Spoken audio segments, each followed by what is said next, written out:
ਖਬਰਾਂ ਦੇ ਵੱਲ ਆਈਏ ਸ਼ਰਮਾ ਜੀ, ਸ਼ੁਰੂਆਤ ਕਰੀਏ ਕੇਂਦਰ ਸਰਕਾਰ ਤੋਂ। ਸਰਕਾਰ ਝੁਕਣ ਲੱਗੀ ਹੈ ਕਹਿੰਦੇ, ਪਰ ਅੜੀ ਤੇ ਤਾਨਾਸ਼ਾਹੀ ਇਹ ਛੱਡਣੀ ਔਖੀ ਹੋ ਰਹੀ ਹੈ। ਧੌਣ ਦਾ ਕਿੱਲਾ ਤਾਂ ਕਹਿੰਦੇ ਨਿਕਲ ਗਿਆ, ਪਰ ਮੰਨਣਾ ਔਖਾ ਵੀ ਧੌਣ ਦਾ ਕਿੱਲਾ ਨਿਕਲ ਗਿਆ ਜੀ। ਰਵੀਨ ਜੀ, ਜੀ। ਜੇ ਸਰਕਾਰ ਸਰਕਾਰਾਂ ਵਾਂਗ ਚੱਲੇ ਤਾਂ ਉਹਦੇ ਲਈ ਕੋਈ ਮੁਸ਼ਕਲ ਨਹੀਂ ਹੁੰਦਾ ਕਿ ਉਹ ਆਪਣੇ ਦੇਸ਼ ਦੇ ਨਾਗਰਿਕਾਂ ਦੀ ਗੱਲ ਸੁਣੇ ਤੇ ਉਹਦੇ ਅਨੁਸਾਰ ਕੰਮ ਕਰੇ। ਉਹਦੇ ਲਈ ਕੋਈ ਮੁਸ਼ਕਲ ਨਹੀਂ ਹੁੰਦਾ ਕਿ ਉਹ ਕਹੇ ਕਿ ਇਹ ਉਹ ਪਨੀਰੀ ਹੈ ਜਿਹਨੇ ਅੱਗੇ ਜਾ ਕੇ ਮੁਲਕ ਚਲਾਉਣਾ, ਮੁਲਕ ਸਾਂਭਣਾ ਜੀ। ਇਸ ਲਈ ਇਹਨਾਂ ਦੀ ਗੱਲ ਸੁਣਨ ਸਾਨੂੰ ਕੋਈ ਹਰਜ ਨਹੀਂ। ਪਰ ਉਹਦੇ ਅੰਦਰ ਕਿਤੇ ਨਾ ਕਿਤੇ ਅਜੇ ਉਹ ਤਾਨਾਸ਼ਾਹੀ ਅੜੀ ਹੈਗੀ ਹੈ, ਪਰ ਉਹਦੇ ਬਾਵਜੂਦ ਵੀ ਉਸਨੂੰ ਲੱਗਣ ਲੱਗਾ ਕਿ ਹੁਣ ਸਾਡੇ ਹੱਥ ਵੱਸ ਕੁਛ ਰਿਹਾ ਨਹੀਂ ਜੀ। ਉਹਦੇ ਕਾਰਨ ਦੋ ਨੇ। ਇੱਕ ਕਾਰਨ ਤਾਂ ਇਹ ਹੈ ਕਿ ਆਪ ਮਾਹਰ ਇਕੱਠ ਹੋ ਰਿਹਾ, ਕਾਂਗਰਸ ਜਨਤਾ ਪਾਰਟੀ ਦਾ ਬੈਨਰ ਬੁਨਰ ਉੱਥੇ ਕੋਈ ਕੰਮ ਨਹੀਂ ਕਰ ਰਿਹਾ ਹੁਣ। ਜੀ ਜੀ। ਕੋਈ ਇਹ ਨਹੀਂ ਗਾ ਕਿ ਹਾਂ ਉਹ ਅਭਿਜੀਤ ਦੀਪਕੇ ਕਰਕੇ ਜਾਂ ਸੋਨਮ ਵਾਂਗਚੁਕ ਕਰਕੇ ਆ ਰਹੇ ਨੇ।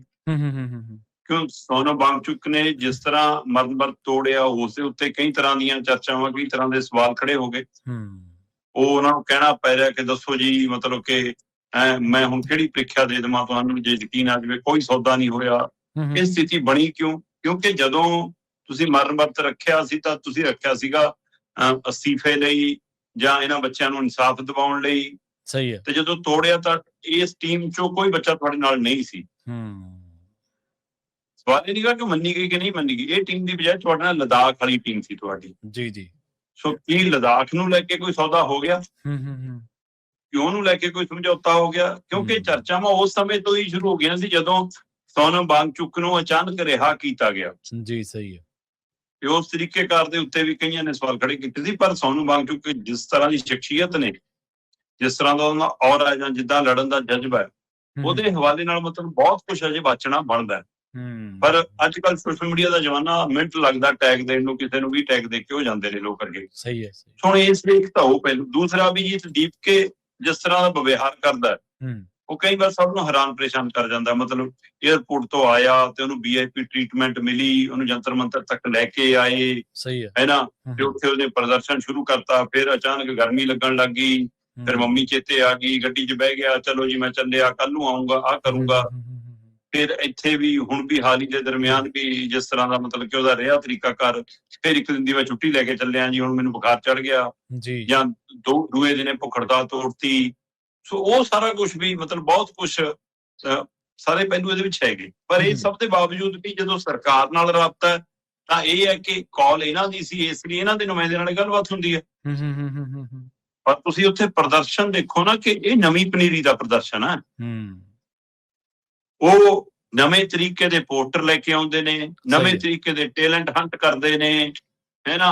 ਉਹ ਉੱਥੇ ਨਾਲ ਦੀ ਨਾਲ ਆਪਣਾ ਇੰਜੋਏ ਵੀ ਕਰ ਰਹੇ ਨੇ, ਉਹ ਫਨ ਵੀ ਕਰ ਰਹੇ ਨੇ, ਉਹ ਤੇ ਮਸਲੇ ਤੇ ਵੀ ਖੜੇ ਨੇ, ਉਹ ਨਜ਼ਰਸਾਨੀ ਵੀ ਕਰਦੇ ਨੇ, ਸਿਆਸਤ ਵੀ ਸਮਝਦੇ ਨੇ, ਉਹਦੇ ਪਰ ਟਿੱਪਣੀ ਵੀ ਕਰਦੇ ਨੇ। ਤੇ ਉਹ ਬੜਾ ਵੱਖਰਾ ਮਤਲਬ ਕਿ ਇੱਕ ਦੇਖਣ ਨੂੰ ਮਿਲ ਰਿਹਾ। ਹੁਣ ਇਹਦੇ ਵਿਚਾਲੇ ਜਦੋਂ ਉਹਨਾਂ ਨੇ ਸਰਕਾਰ ਗੱਲਬਾਤ ਕਰਨਾ ਚਾਹੁੰਦੀ ਹੈ ਤਾਂ ਫਿਰ ਦੋ ਬੰਦੇ ਲਾਏ ਨੇ ਇਹਨਾਂ ਨੇ, JP ਨੱਡਾ ਤੇ ਜਤਿੰਦਰ ਸਿੰਘ ਜੀ। ਉਹੀ ਸੋਨਮ ਵਾਂਗਚੁਕ ਨਾਲ ਮਤਲਬ ਕਿ ਨਵੇੜਾ ਕਰਕੇ ਉਹਨਾਂ ਨੂੰ ਜੂਸ ਜਾਸ ਪਿਲਾਉਣ ਦੀ ਪ੍ਰਕਿਰਿਆ 'ਚ ਪੈਂਦੇ ਨੇ ਤੇ ਹਸਪਤਾਲ 'ਚ ਖਤਮ ਹੋ ਜਾਂਦਾ ਕੰਮ। ਠੀਕ ਹੈ। ਤੇ ਉਹੀ ਇਹਨਾਂ ਦੇ ਨਾਲ ਉਸ ਦਿਨ ਵੀ ਬੈਠਕ ਕਰਦੇ ਨੇ ਜਿੱਦਣ 20 ਜੁਲਾਈ ਨੂੰ ਸੰਸਦ ਵੱਲ ਮਾਰਚ ਸੀਗਾ। ਉਸ ਦਿਨ JP ਨੱਡਾ ਤੇ ਜਤਿੰਦਰ ਹੋਰਾਂ ਨਾਲ ਮੀਟਿੰਗ ਦਾ ਪਹਿਲੂ ਸੀ ਤੇ JP ਨੱਡਾ ਦੇ ਘਰੇ ਜਾ ਕੇ ਮਿਲ ਕੇ ਆਉਂਦੇ ਨੇ ਜੀ। ਹੁਣ ਉਹੀ JP ਨੱਡਾ ਤੇ ਜਤਿੰਦਰ ਹੋਰਾਂ ਨੇ ਮੀਟਿੰਗ ਲਈ ਕਹਿੰਦੇ ਜੀ ਅਸੀਂ 4 ਵਾਰ ਕਾਲ ਦਿੱਤੀ, ਆਉਂਦੇ ਨਹੀਂ। ਜੋ ਕਹਿੰਦੇ ਅਸੀਂ ਕਾਮਨ ਥਾਂ ਤੇ ਆ ਜਾਓ, ਜੰਤਰ ਮੰਤਰ ਆ ਜਾਓ, ਜਾਂ ਕਿਸੇ ਹੋਰ ਥਾਂ ਤੇ ਆ ਜਾਓ, ਤੁਹਾਡੇ ਘਰੇ ਨਹੀਂ ਆਉਣਾ ਜਾਂ ਦਫ਼ਤਰ ਨਹੀਂ ਆਉਣਾ। ਫਿਰ ਕਨੌਟ ਪਲੇਸ 'ਚ ਕੋਈ ਕਲੱਬ ਹੈ ਇੱਕ, ਉਹ ਥਾਂ ਲੱਭੀ ਗਈ ਤੇ ਉੱਥੇ ਸ਼ਾਇਦ ਇਹ ਮੁਲਾਕਾਤ ਹੁੰਦੀ ਹੈ। ਤੇ ਉਹ 2 ਘੰਟੇ ਚੱਲੀ ਮੁਲਾਕਾਤ ਦੇ ਵਿੱਚ ਕਹਿੰਦੇ ਜੀ ਕੇਂਦਰ 2 ਗੱਲਾਂ ਮੰਨਣ ਨੂੰ ਤਿਆਰ ਹੋ ਗਿਆ, ਮੁਆਵਜ਼ਿਆਂ ਨੂੰ ਵੀ ਤਿਆਰ ਹੋ ਗਿਆ, ਪੁਲਿਸ ਤੇ ਐਕਸ਼ਨ ਨੂੰ ਤਿਆਰ ਹੋ ਗਿਆ, ਤੇ ਜਿਨ੍ਹਾਂ ਦੇ ਉੱਤੇ ਕਾਰਵਾਈ ਹੋਈ, ਬੱਚਿਆਂ ਨੂੰ ਕੁੱਟਿਆ ਮਾਰਿਆ ਗਿਆ, ਹੈ ਨਾ, ਉਹਨਾਂ ਦੇ ਲਈ ਵੀ ਮਤਲਬ ਕਿ ਸੋ ਜਾਂ ਜਿਹਨੇ ਜਾਨ ਗਵਾ ਕੇ ਨੀਟ ਪੇਪਰ 'ਚ, ਉਹਨਾਂ ਦੇ ਲਈ ਰਾਹਤ ਰਾਸ਼ੀ ਮੁਆਵਜ਼ਾ ਵੀ। ਸੋ ਤੀਜੀ ਗੱਲ ਜਿਹੜੀ ਇਹ ਕਹਿੰਦੇ ਵੀ ਅਸੀਂ ਧਰਮਿੰਦਰ ਪ੍ਰਧਾਨ ਦੇ ਅਸਤੀਫੇ ਤੋਂ ਘੱਟ ਨਹੀਂ ਮੰਨਣਾ। ਧਰਮਿੰਦਰ ਪ੍ਰਧਾਨ ਦਾ ਅਸਤੀਫਾ ਸਾਡੇ ਲਈ ਅਹਿਮ ਆ, ਅਸੀਂ ਉਹ ਤੋਂ ਘੱਟ ਨਹੀਂ ਕੁਛ। ਉਹਦੇ ਉੱਤੇ ਮੰਤਰੀ ਸਾਹਿਬ ਕਹਿੰਦੇ ਵੀ ਪੁੱਛ ਕੇ ਦੱਸਾਂਗੇ, ਅਜੇ ਫੈਸਲਾ ਨਹੀਂ। ਬਿਲਕੁਲ ਸਹੀ ਕਿਹਾ JP ਨੱਡਾ ਹੋਰਾਂ। ਮੈਂ ਉਹਨਾਂ ਦੀ ਇਸ ਪ੍ਰਕਿਰਿਆ ਨਾਲ 100% ਸਹਿਮਤ ਹਾਂ। ਪ੍ਰਵੀਨ ਜੀ, JP ਨੱਡਾ ਕੋਲ ਕੋਈ ਤਾਕਤ ਨਹੀਂ ਕਿ ਉਹ ਫੈਸਲਾ ਲੈ ਲੈਣ ਮੀਟਿੰਗ 'ਚ। ਸਹੀ। ਉਹਦੇ ਕੋਲ ਕੋਈ ਸ਼ਕਤੀਆਂ ਨਹੀਂ ਗੀ। ਉਹ ਤਾਂ ਇੱਕ ਫੀਲਡ ਹੈ, ਉਹਨੂੰ ਨਾਂ ਨੂੰ ਇੱਕ ਟੈਗ ਮਿਲਿਆ ਮੰਤਰੀ ਦਾ। ਨਰਿੰਦਰ ਤੋਮਰ ਹਰ ਬੈਠਕ 'ਚ ਕਿਸਾਨਾਂ ਦੀ ਚਾਹੁੰਦਾ ਸੀ, ਕੋਈ ਫੈਸਲਾ ਨਹੀਂ ਲੈ ਸਕਦਾ ਸੀ। ਬਿਲਕੁਲ ਉਹ ਘਰੋਂ ਤੁਰਦਾ ਸੀ, ਰਾਹ ਦੇ ਵਿੱਚ ਅਮਿਤ ਸ਼ਾਹ ਦੇ ਘਰੇ ਗੱਡੀ ਵਾੜ ਲੈਂਦਾ ਸੀ ਤੇ ਉੱਥੋਂ ਡਿਕਟੇਟ ਹੋ ਕੇ ਆਉਂਦਾ ਸੀ। ਤੇ ਚੱਲਦੀ ਮੀਟਿੰਗ 'ਚ ਜਦੋਂ ਕੋਈ ਪੇ ਚੜ ਜਾਂਦਾ ਸੀ, ਉੱਠ ਕੇ ਸਾਈਡ ਤੇ ਜਾ ਕੇ ਅਮਿਤ ਸ਼ਾਹ ਨੂੰ ਫੋਨ ਕਰਦਾ ਸੀ। ਸੋ ਇਸ ਲਈ ਜਿਹੜੇ ਚੱਲਦੇ ਹੀ ਉੱਥੋਂ ਨੇ, ਮਤਲਬ ਇੱਕ ਸਮਾਂ ਤਾਂ ਇਹ ਵੀ ਆ ਗਿਆ ਸੀਗਾ ਕਿ ਕੁੜਤਾ ਕਿਹੜਾ ਪਾਉਣਾ, ਜੈਕਟ ਕਿਹੜੀ ਪਾਉਣੀ ਆ, ਮਹਿਲਾ ਬੀਬੀਆਂ ਨੇ ਸਾੜੀ ਕਿਹੜੇ ਰੰਗ ਦੀ ਪਾ ਕੇ ਆਉਣੀ, ਇਹ ਵੀ ਪੀਐਮ ਹਾਊਸ ਚੋਂ ਤੈਅ ਹੁੰਦਾ ਸੀ। ਹੁਣ ਵੀ ਪਤਾ ਨਹੀਂ ਹੁੰਦਾ ਉਹ। ਸਹੀ। ਸੋ ਉਹੀ ਜਿਹੇ ਚ ਇਹਨਾਂ ਮੰਤਰੀਆਂ ਕੋਲ ਕੀ ਅਧਿਕਾਰ ਹੋਊਗਾ ਜੀ?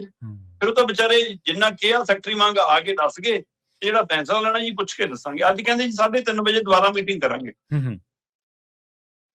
ਇੱਧਰ ਕਾਕਰੋਚ ਜਨਤਾ ਪਾਰਟੀ ਦੇ ਜਿਹੜੇ 2 ਨੁਮਾਇੰਦੇ ਗਏ ਸੀ ਗੱਲਬਾਤ ਕਰਨ, ਉਹ ਕਹਿੰਦੇ ਜੀ ਮੁਆਵਜ਼ੇ ਦੇਣ ਨੂੰ ਵੀ ਤਿਆਰ ਨੇ 21 ਕਰੋੜ, ਪੁਲਿਸ ਤੇ ਕਾਰਵਾਈ ਨੂੰ ਵੀ ਤਿਆਰ ਨੇ, ਪਰ ਅਸੀਂ ਕਿਹਾ ਕਿ ਅਸਤੀਫਾ, ਕਹਿੰਦੇ ਅਸਤੀਫੇ ਤੇ ਵੀ ਅੱਜ ਮੰਨ ਜਾਣਗੇ ਜੀ, ਸਾਨੂੰ ਪਤਾ ਹੈ।